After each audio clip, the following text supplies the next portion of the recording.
मन के कुंभ मेळाમાં કેટલા લોકો ભેગા થશે? કેટલા થયા? 65 કરોડ. બહુ નહીં. मन के 65 crore.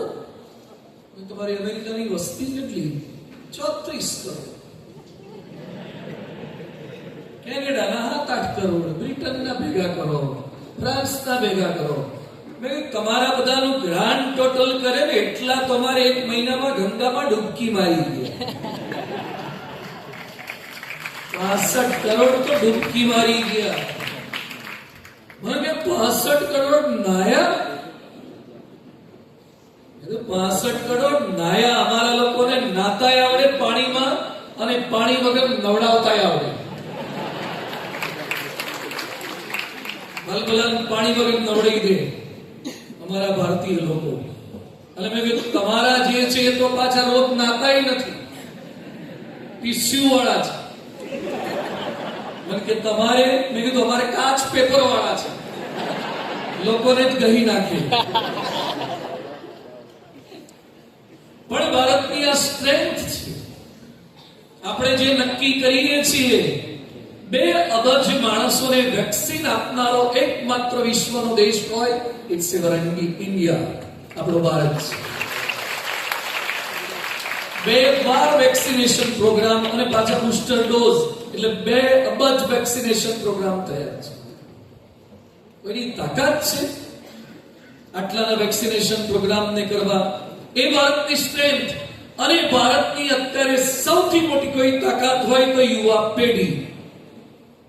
youngest country in this world, it is our India. વિશ્વના તમામ દેશોમાં કોઈ યુવાન દેશ હોય તો એ ભારત છે. 65% ઉપર આપણા યુવાનો અને થોડાક બાળકો કિશોર અવસ્થાના 56 કરોડ આસપાસ યુવાનો. આજે કેટલાક દેશો વૃદ્ધ થવા લાગ્યા કારણ કે જન્મદર એટલો નથી એટલે વૃદ્ધાવસ્થાને પામવા લાગ્યા. જ્યારે ભારતમાં તો યુવાનો ગજબના છે, યંગ નેશન છે. 1,38,000 તો સેકન્ડરી સ્કૂલ છે ઇન્ડિયામાં. 5,350 યુનિવર્સિટી સાથે સમગ્ર વિશ્વમાં સૌથી વધારે યુનિવર્સિટી હોય તો આપણા ઇન્ડિયામાં છે. અને ત્યાર પછી આવે છે અમેરિકા, 3,200 યુનિવર્સિટી. આપણે 5,350 યુનિવર્સિટી ભારતમાં. સમગ્ર વિશ્વમાં 52,627 કોલેજો છે. દર વર્ષે 12 લાખ ડોક્ટરો, એન્જિનિયરો બહાર પડે છે. 12 લાખ ડોક્ટર ને એન્જિનિયર ભારતમાં બહાર નીકળે છે. BA, BSc, BCom એ તો 30 થી 40 લાખ બહાર પડે છે. તો ભારત એક યંગ નેશન છે. અમેરિકાને ભારતની બીજી કોઈ બીક નથી. અમેરિકાને ભારતની, અમેરિકા પહોંચે એવી એક છે બ્રહ્મોસ, અગ્નિ, પૃથ્વી, આ બધી સારી મિસાઇલ છે પણ હજુ અમેરિકા દૂર છે એટલે ત્યાં સુધીની આપણી રેન્જ નથી. આપણે પાકિસ્તાન કવર કરી લઈએ આખું 2 વાર. એક છોકરો મને કે આટલું જ જોઈએ છે. હવે થોડી આપણી તાકાત વધી છે. ચાઇના પણ આખું કવર કરી દી એટલી રેન્જ થઈ ગઈ છે. ભારતની તાકાત વધતી જાય છે. નહીં, પાકિસ્તાનને તો હમણાં આપણે સબક શીખવાડી દીધો છે.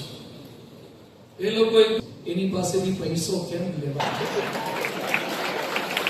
ભારતના યુવાનોની બીક છે કારણ કે એના યુવાનો બહુ બગડી રહ્યા છે. અમેરિકાની નોકરીઓ ભારતીય યુવાનો લઈ રહ્યા છે. વિઝા પોલિસી બધું ઓવરસીઝ નું અઘરું કરતા જાય છે. એ લોકોને બીક છે કે ભારતના યુવાનો નોકરીઓ લઈ જશે. હજી તો તમારી નોકરીઓ લીધી છે, આવનારા દિવસોમાં જોજો.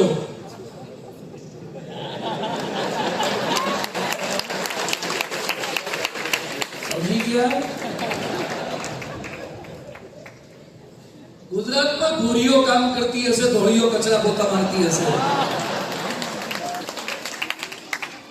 કારણ કે અમારા વાળા નજીક તો ગોધરા સુધી મળી જાય છે. યુપી બિહાર સુધી મળી જાય છે તો વાંધો નથી. પછી ધીમે ધીમે બાર હાથ નાખશે રાજીવ ગાંધીની જેમ. પણ આપણે બધા એકત્રિત થયા છીએ તો ભારતની યુવા પેઢી, ભારતનું યુવાધન, અમેરિકાની બીક છે ભારતના યુવાનોની, ખાલી યુવાનોની નહીં, શિક્ષિત યુવાનોની. અભણ યુવાનોની તો ભારતને પોતાને બીક છે, શિક્ષિત યુવાનોની બીક છે. Educated youngsters, educated youth generation, એવા યુવકો આપણે અહીંયા ભેગા થયા છીએ. અને અમારું પણ ગૌરવ છે કે અમે પણ એવા એજ્યુકેશનલ બેકગ્રાઉન્ડમાંથી આવીએ છીએ. સૌભાગ્ય છે. મનની એક અવસ્થા છે. મહાન સ્વામી મહારાજ 92 વર્ષે પણ વિચરણ કરે છે, એટલે યુવાન છે. આજે જોધપુર પહોંચ્યા છે પ્રતિષ્ઠા કરવાથી. નરેન્દ્ર મોદી 75 વર્ષે પણ પ્લેટના પગથિયા કોઈને પકડ્યા વગર જાય છે, એ યુવાન છે. અને 15 વર્ષનો વ્યક્તિ પણ જેની અંદર કોઈ મહત્વાકાંક્ષા ના હોય, જેની અંદર કોઈ સ્વપ્ન ના હોય, જેની અંદર કોઈ કરેજ ના હોય, એ વૃદ્ધ છે. યાદ રાખવા જેટલું જ યાદ રાખ્યું. આમાં શું લખવાનું? એ લોકો ફિઝિક્સ, કેમિસ્ટ્રી, બાયોલોજીનું નથી લખતા. એન્જિનિયરિંગના ક્લાસની અંદર મોબાઈલ ચિતરતા હોય, બંતરતા હોય, પણ વાંધો નહીં, રાખી મૂકજો. નો કમ્પલ્સન, કોઈ આગ્રહ નથી. તમને ગમે એટલું લખવાનું, નોંધવાનું. હું તમને ગમે એવી જ વાતો કરતો જઈશ, ગમે એવા વિડીયો બતાવશું, સ્લાઇડ્સ બતાવશું. બહુ કલરફુલ પ્રોગ્રામથી આપણે આ સમયને ખાલી પસાર નથી કરવો, પણ ઇન્વેસ્ટમેન્ટ કરવું છે. અને આપણે આટલા કિલોમીટરો કાપીને છેક આજીથી નર્મદા સુધીનું અંતર કાપીને આવ્યો છું.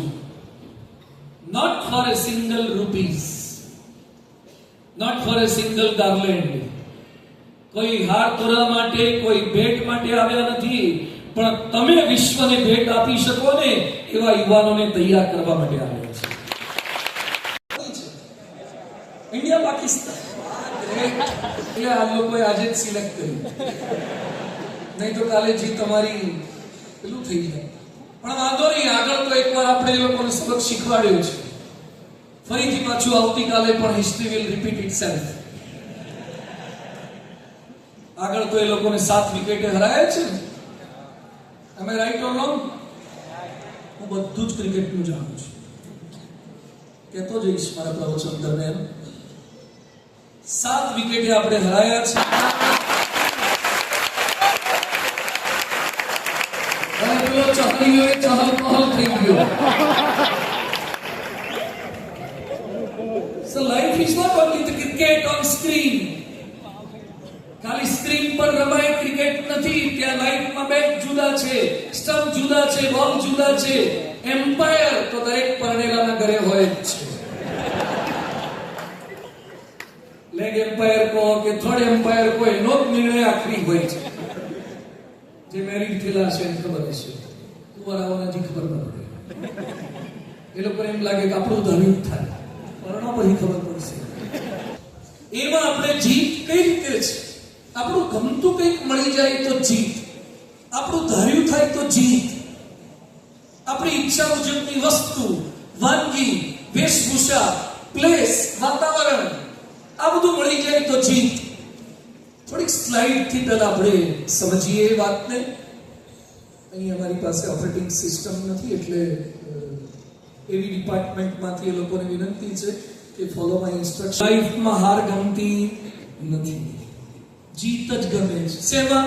કેરમમાં, ચેસમાં, કબડ્ડીમાં, કોઈ પણમાં, સંગીત ખુરશી હોય, કંઈ પણ હોય, એમાં આપણને જીત જ ગમે છે. પત્તા રમતા હોય, કંઈ પણ રમતા હોય, એમાં જીત ગમે છે. આપણને ઇન્ડિયાની પણ જીત ગમે છે, ક્રિકેટમાં પણ જીત ગમે છે. સરકારમાં આપણે આપણી ગમતી પાર્ટી હોય તેની જીત ગમે છે.